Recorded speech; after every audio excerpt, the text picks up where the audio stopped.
रुक करते हैं खबरों की तरफ। जोधपुर की पूर्व विधायक सूर्यकांत व्यास का बुधवार सुबह निधन हो गया है। वे आपको बताते चले कि 27वें वर्ष के थे और लंबे समय से बीमार थे और साथ ही उन्होंने अपने राजनीतिक जीवन में शुरुआत 1990 में जोधपुर निर्वाचन क्षेत्र से की थी और कई बार विधायक भी चुनी गई और आज सुबह उनकी तबीयत बिगड़ने पर उन्हें अस्पताल लेकर जाया गया, जहां उन्होंने अंतिम सांस ली है। आपको बताते चले कि सूर्यकांता व्यास जीजी के नाम से मशहूर थी और वहीं राज्यपाल हरिबाऊ बांगड़े ने जोधपुर की पूर्व विधायक सूर्यकांता व्यास के निधन पर गहरा शोक व्यक्त किया है। उन्होंने ईश्वर से पुण्यात्मा की शांति, उनके परिजनों से ये दुख सहन करने की शक्ति भी प्रदान करने की कामना की है।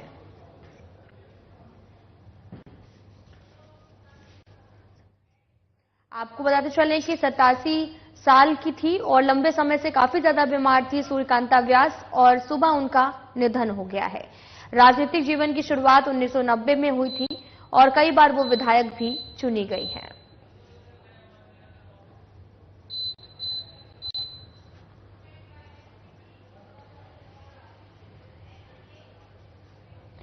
कांग्रेस के पीसीसी चीफ गोविंद डोटासरा इन दिनों हरियाणा दौरे पर हैं, जहां 2 दिन से हरियाणा विधानसभा चुनाव को लेकर प्रचार प्रसार कर रहे हैं।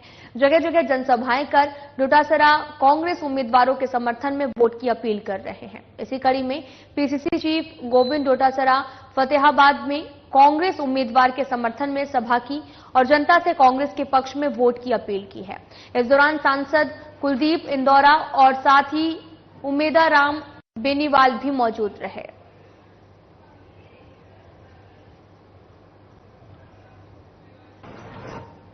वो प्रमाणित करता है कि उन्होंने दूसरे आम चुनाव से पहले उनको स्वयं हटा लिया और नायब सैनी जी को यहां पर मुख्यमंत्री बनाया। लेकिन जैसा पैटर्न भारतीय जनता पार्टी के केंद्र की सरकार का नेतृत्व का रहा है, वो ही पैटर्न हरियाणा में अपनाया जा रहा है, वही राजस्थान में है, वही मध्य प्रदेश में है। आज हमारे बीच में हमारे राज्यसभा के एमपी जो राजस्थान से आते हैं, मेरे छोटे भाई नील डागी जी हैं। यहाँ के कैंडिडेट के रूप में रामनिवास राणा जी चुनाव लड़ रहे हैं और हमारे यहाँ के जो नेता हैं वो भी साथ में आपके सामने। निर्वाचन विभाग राजस्थान में विधानसभा उपचुनाव 2024 की तैयारियों में जुटा है। मुख्य निर्वाचन अधिकारी नवीन महाजन ने बुधवार को उपचुनाव वाले 7 जिलों के जिला निर्वाचन अधिकारियों और आपको बताते चले कि रजिस्ट्रीकरण और सहायक निर्वाचन अधिकारियों सहित चुनाव प्रक्रिया से जुड़े अधिकारियों के साथ तैयारियों की विस्तृत समीक्षा की है। बैठक में महाजन ने अधिकारियों को जरूरी निर्देश भी दिए। जिला निर्वाचन अधिकारियों और विभाग के वरिष्ठ अधिकारियों ने चुनाव से जुड़ी कई प्रक्रियाओं क्रियाकलापों के विषय में प्रस्तुतिकरण दिए हैं। आपको बताते चलें कि खबर जयपुर से है। निर्वाचन विभाग राजस्थान में विधानसभा उपचुनाव 2024 की तैयारियों में जुटा हुआ है।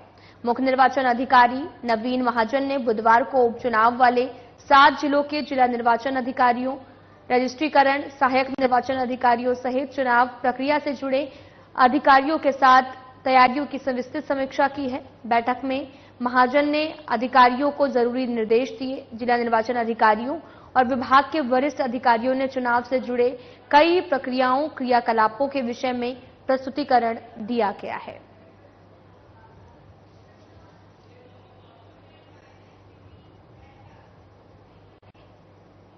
राज्य सरकार और पुलिस मुख्यालय के निर्देश पर सुमेरपुर पंचायत समिति के वीसी हॉल में उपखंड अधिकारी विमलेंद्र रणावत और एडिशनल एसपी चैन सिंह महचा की अध्यक्षता में बैठक आयोजित हुई है। बैठक में सुमेरपुर, तखतगढ़, सांडेराव, नाना के सीएलजी सदस्य और थाना अधिकारियों ने हिस्सा लिया है। बैठक का उद्देश्य सांप्रदायिक सद्भावना बनाए रखना और बैठक आयोजित की गई है और बैठक में सोशल मीडिया पर सद्भावना बिगाड़ने वाली पोस्ट डालने पर कार्रवाई होगी। बैठक में अपराध पर लगाम, ट्रैफिक व्यवस्था समेत कई अन्य समस्याओं पर भी बैठक में चर्चा हुई है। बैठक में सीओ भूपेंद्र सिंह शेखावत, थाना अधिकारी भारत सिंह रावत समेत सीएलजी सदस्य, पुलिस मित्र और साथ ही पुलिस विद्यार्थी मित्र और जनप्रतिनिधियों ने हिस्सा लिया है। आपको बताते चलें कि खबर सुमेरपुर से है, जहां पर सांप्रदायिक सद्भावना बनाए रखने को लेकर बैठक की गई है। ट्रैफिक व्यवस्था समेत कई समस्याओं पर चर्चा हुई है। राज्य सरकार पुलिस मुख्यालय के निर्देश पर सुमेरपुर पंचायत समिति के बीसी हॉल में उपखंड अधिकारी विमलेंद्र रणवत और एडिशनल एसपी चैन सिंह मेहचा की अध्यक्षता में बैठक आयोजित की गई। बैठक में सुमेरपुर, तखतगढ़, सांडेराव, नाना के सीएलजी सदस्य और थाना अधिकारियों ने भाग लिया है।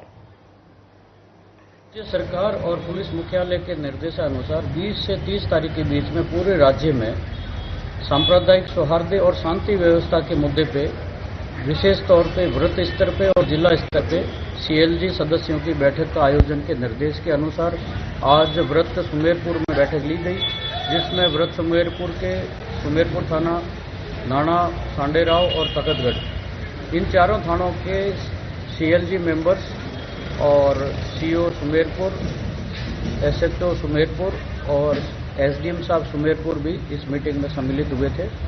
मीटिंग में मुख्य मुद्दा था कि सांप्रदायिक सौहार्द को या भाईचारे को कई बार सोशल मीडिया पे गलत पोस्ट या अफवाहें जारी करके उसको सर्कुलेट करके बिगाड़ दिया जाता है। तो ऐसे मामलों में पुलिस के साथ साथ सीएलजी मेंबर्स भी और गांव के गणमान्य लोग भी विशेष रूप से निगरानी रखें। शेरगढ़ कस्तूरबा गांधी बालिका आवासीय विद्यालय की जिला स्तरीय खेलकूद प्रतियोगिता का शुभारंभ विधायक बाबू सिंह राठौर ने ध्वजारोहण करके किया है। विधायक राठौर ने कहा कि कस्तूरबा गांधी बालिका आवासीय विद्यालय शेरगढ़ में नलकूप पर सिंगल फेज की मोटर लगाकर 3 दिन में चालू कर दिया जाएगा। समारोह की अध्यक्षता सरपंच प्रतिनिधि महेंद्र सिंह राठौर ने की है और इस जिला स्थित खेलकूद प्रतियोगिता में कक्षा 6 से 8 वर्ग और साथ ही 9 से 12 वर्ग की कुल 18 टीमों के 425 खिलाड़ी भाग ले रहे हैं और इस 3 दिवसीय खेलकूद प्रतियोगिता में kho kho, kabaddi, volleyball, badminton, judo, athletics और साथ ही साइकिलिंग की प्रतियोगिता आयोजित की जाएगी। वॉलीबॉल का उद्घाटन मैच रतकुड़िया और भावी के बीच खेला गया है, जिसमें 3-0 से रतकुड़िया की टीम विजय रही है। ये हमें ज्ञान, सद्भाव, प्रकृति के प्रति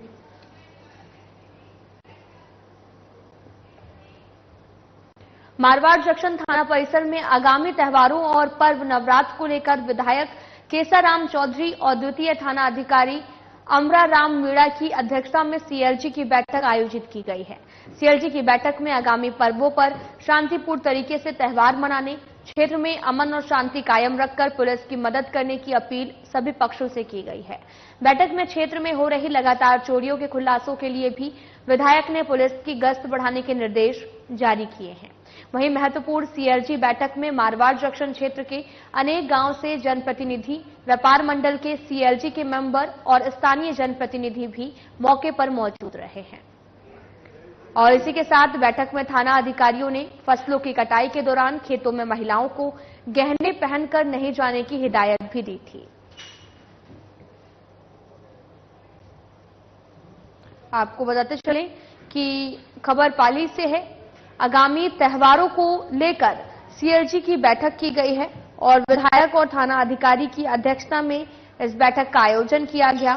थाना अधिकारी ने तमाम तरह के दिशा निर्देश भी दिए हैं।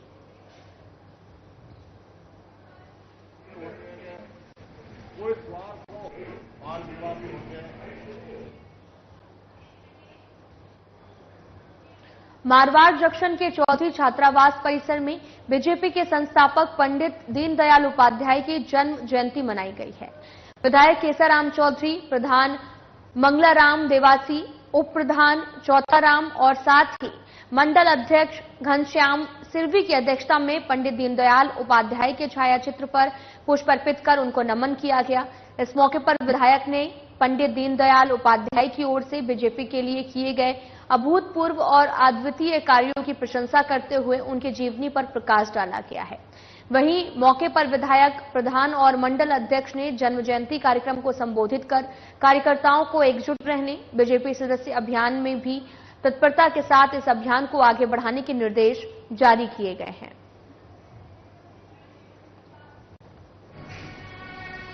खबर पाली से है।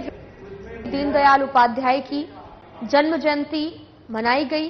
विधायक की अध्यक्षता में ये जयंती मनाई गई है। पंडित उपाध्याय के चित्र पर पुष्प अर्पित किया गया। उपाध्याय जी की जीवनी पर प्रकाश डाला गया है। मारवाड़ जंक्शन के चौधरी छात्रावास परिसर में बीजेपी के संस्थापक पंडित दीनदयाल उपाध्याय की जन्म जयंती मनाई गई। विधायक केसाराम चौधरी, प्रधान मंगलाराम देवासी, उप प्रधान चौथाराम और मंडल अध्यक्ष घनश्याम सिरवी की अध्यक्षता में पंडित दीनदयाल उपाध्याय के छायाचित्र पर पुष्प अर्पित कर उनको नमन किया गया है।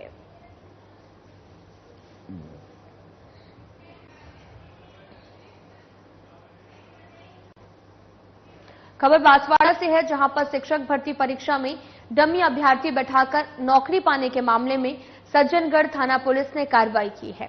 पुलिस ने संदलाई निवासी शिक्षक ललित गरसिया, डुंगरीपाड़ा निवासी शिक्षक अमर सिंह को गिरफ्तार किया गया। साथ ही बिचौलिया मुकेश को भी गिरफ्तार किया गया है।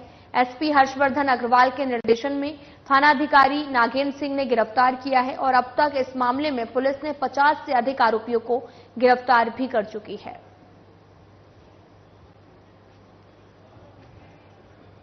आपको बताते चलें कि खबर बांसवाड़ा से है। शिक्षक भर्ती परीक्षा में डमी अभ्यर्थियों का खेल लगातार जारी है। सज्जनगढ़ थाना पुलिस ने बड़ा एक्शन भी लिया है। 2 शिक्षक और 1 बिचौलियों को गिरफ्तार किया गया है और अब तक 50 से अधिक आरोपी गिरफ्तार भी हो चुके हैं। और वहीं आपको यह भी बताते चले कि डमी अभ्यर्थी बैठाकर नौकरी पाने के मामले में सज्जनगढ़ थाना पुलिस ने कार्रवाई की है। पुलिस ने संदलई निवासी शिक्षक ललित गरासिया, डुंगरीपाड़ा निवासी शिक्षक अमर सिंह को गिरफ्तार किया गया है और वहीं बिचौलिया मुकेश को भी गिरफ्तार किया गया है।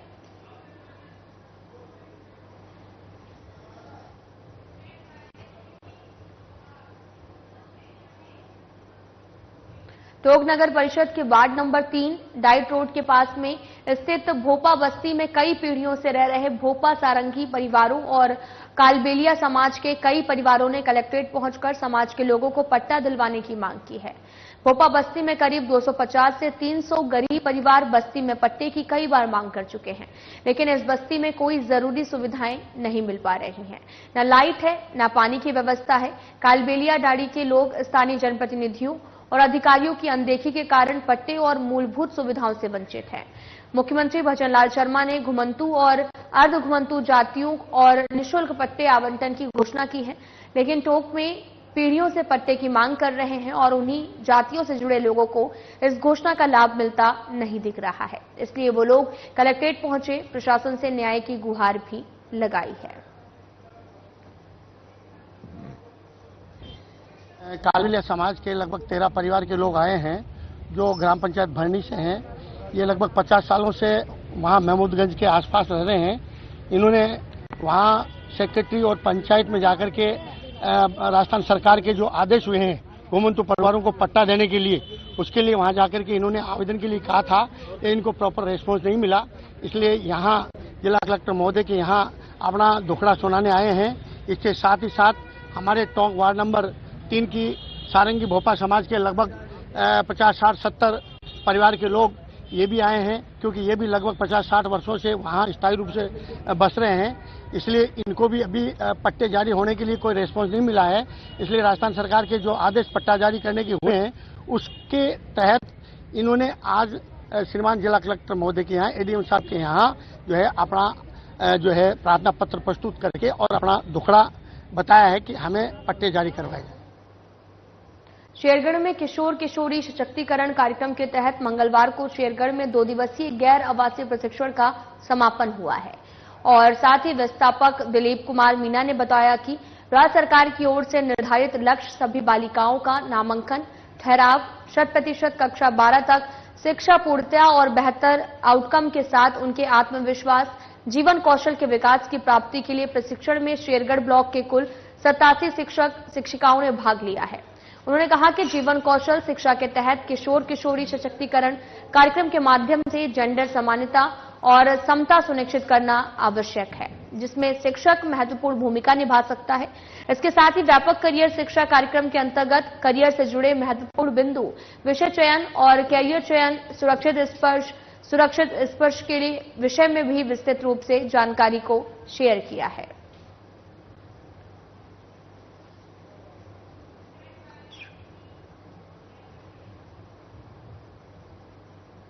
अखिल भारतीय सांस्कृतिक संघ की ओर से पेरिस में 13वें inter cultural Olympiad of performing art 2024 का आयोजन किया गया। कार्यक्रम में जयपुर की अदिति ब्रह्मभट्ट ने प्रतिभा दिखाकर सीनियर कैटेगरी में गोल्ड मेडल जीता है और कार्यक्रम में अंतर्राष्ट्रीय कथक और साथ ही नृत्यांगन अदिति ने जयपुर घराने का शुद्ध कथक प्रस्तुत किया। देश विदेश में प्रस्तुति देकर प्रतिभा दिखा चुकी हैं। इस दौरान अदिति ने बताया कि इंटरनेशनल लेवल पर अवार्ड मिलने से मेरे साथ मेरे पेरेंट्स को भी बहुत खुशी हुई है। बचपन से ही वो डांस को लेकर मुझे मोटिवेट करते रहते हैं। ये 13th intercultural olympiad of performing arts था जो पेरिस फ्रांस में हुआ था एट यूनेस्को हेडक्वार्टर्स। उसमें मैंने पार्टिसिपेट किया था और गोल्ड मेडल जीता है। मैनेजमेंट बहुत बड़ी चीज़ होती है। मेरे अकॉर्डिंग मैं खुद एक मेडिकल स्टूडेंट हूँ, बीडीएस स्टूडेंट हूँ और एक क्लासिकल डांसर भी हूँ। बट क्लासिकल डांसिंग मेरे को एक बहुत हैप्पीनेस देती है। कथक करके मुझे बहुत अच्छा हैप्पी फील होता है और एक अंदर से पैशन है मेरा कथक करने का। तो पढ़ाई के साथ साथ उसे मैनेज करके मेरे को एक रिलैक्स फील होता है, रिवाइव फील होता है और फिर उसको मैनेजमेंट करते करते हार्डवर्क और डेडिकेशन के साथ कुछ भी काम करें, विल पावर होनी चाहिए, उसके साथ करेंगे तो वो जरूर पूरा होगा और उसमें आप सक्सेस पाएंगे। वैसे ही मेरा विश्व फार्मासिस्ट दिवस के उपलक्ष्य में सवाई मानसिंह चिकित्सालय जयपुर में कार्यरत संविदा फार्मासिस्टों की ओर से भी अस्पताल में भर्ती मरीजों को 131 किलोग्राम फल वितरण कर कार्यक्रम रखा गया। कार्यक्रम का शुभारंभ मेडिसिन विभाग के assistant professor doctor Dalchand Meena और nursing ward in charge Rajendra Prasad Meena ने 4F वार्ड में भर्ती मरीजों को फल वितरण करके कार्यक्रम की शुरुआत की है। और फार्मासिस्ट भर्ती 2023 संघर्ष समिति के सदस्य और संविदा फार्मासिस्ट विनोद मीना ने कहा कि मरीजों की सेवा करना ही हमारा पहला धर्म है।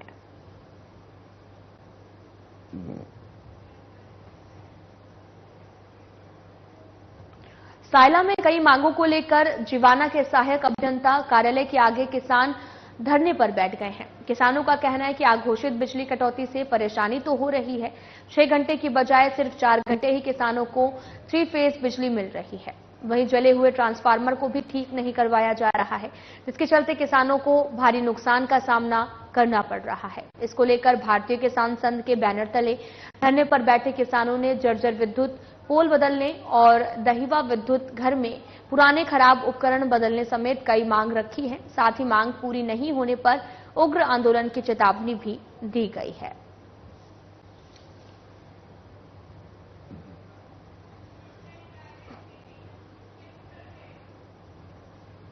पाली जिले के मारवाड़ जंक्शन क्षेत्र में बीते कई दिनों से हो रही अघोषित बिजली कटौती से आमजन काफी ज्यादा परेशान है, जिसको लेकर आज सैकड़ों की तादाद में ग्रामीणों ने मारवाड़ स्थित डिस्काम के जीएसएस पर प्रदर्शन किया है और देर रात तक लोगों ने नारेबाजी कर जीएसएस का घेराव किया।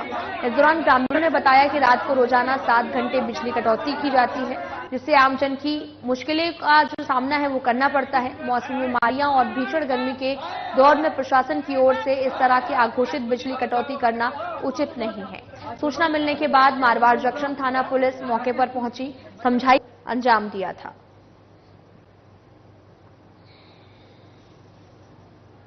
नगर फोर्ट थाने का मामला है, जहां पर दिनांक 18/1/22 को पीड़िता के पिता ने इस आशय की रिपोर्ट दर्ज कराई थी कि उसकी पुत्री 13 वर्षीय नाबालिग पुत्री स्कूल पढ़ने गई थी, जो वापस नहीं आई, जिसको हमने आसपास तलाश किया लेकिन नहीं मिली, जो दिनांक 21/1/22 को मिली, जिस पर पीड़िता ने आकर बताया कि वो एक मौज ऐप में वीडियो अपलोड करती थी अपने, जहां पर उसकी नितेश नाम के लड़के से दोस्ती हो गई और उस नितेश ने उसको दिल्ली घुमाने के लिए बुलाया, जिस पर वो दिल्ली चली गई। लेकिन जैसे ही वो दिल्ली पहुंची तो वहां पर नितेश नाम का लड़का नहीं मिला और वो मोबाइल भी उसने नहीं उठाया और वो बाहर बस स्टैंड के बाहर खड़ी हुई थी। तो वहां पर उसको एक रिक्शा वाला मिला जो उसको एक होटल में ले गया और होटल में ले जाकर उसके साथ गलत काम किया। उसने अभियुक्त कासिम के विरुद्ध आईपीसी की विभिन्न धाराओं में और पोक्सो एक्ट की 5L/6 के अंदर अपराध प्रमाणित मान के न्यायालय के समक्ष चार्जशीट प्रस्तुत की, जिसमें अभियोजन पक्ष की ओर से 18 गवाह व 42 दस्तावेज प्रदर्शित करवाए गए, जिस पर माननीय पोक्सो न्यायालय ने अभियुक्त के विरुद्ध जुर्म प्रमाणित मानकर उसे 20 साल का कठोर कारावास व 2,01,000 रुपए के जुर्माने से दंडित किया। राजसमंद के NH 8 पर आपको बताते चले कि बडारडा पर ओवरटेक के प्रयास में आगे चल रही बाइक को बेकाबू ट्रेलर ने टक्कर मार दी है। इस दौरान बाइक सवार दंपत्ति में महिला की मौके पर मौत हो गई, पति गंभीर रूप से घायल हो गया, जिसे इलाज के लिए अस्पताल पहुंचाया गया। इस दौरान आक्रोशित लोगों ने कुछ देर के लिए हाईवे जाम कर दिया। वहीं घटना की सूचना मिलने के बाद राजनगर थाना प्रभारी रमेश मीणा ने जाब्ते के साथ मौके पर पहुंचे, लोगों को समझाकर जाम को खुलवाया गया। फिलहाल पुलिस ने महिला के शव को अस्पताल की मोर्चरी में रखवा दिया और व्यक्ति का अस्पताल में इलाज भी किया जा रहा है।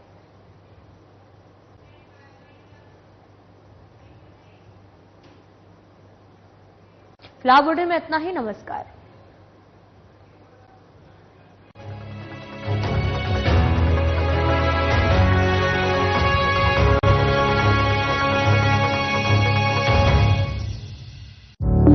Through constant innovation